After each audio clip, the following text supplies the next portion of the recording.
Welcome. Today, we're diving into a handy feature on the Telegram app for PC: how to view shared audio files in a chat using the latest update. If you've been wondering how to quickly access audio files shared in your conversations, you're in the right place. Let's get started. First, open the Telegram app on your PC. Make sure you're logged into your account and ready to go. Once the app is open, locate the chat where you want to view shared audio files. This could be a one-on-one conversation or a group chat.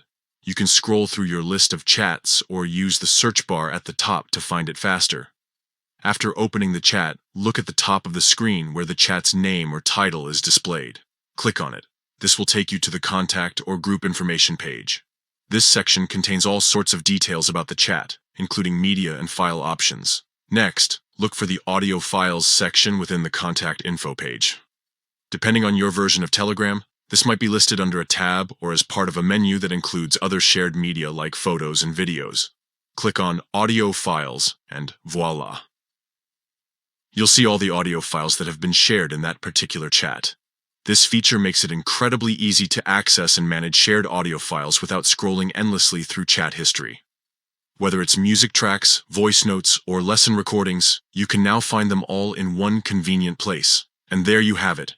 Quick and simple steps to view shared audio files in a Telegram chat on your PC. With this new update, managing your media has never been easier. Thanks for tuning in and happy exploring.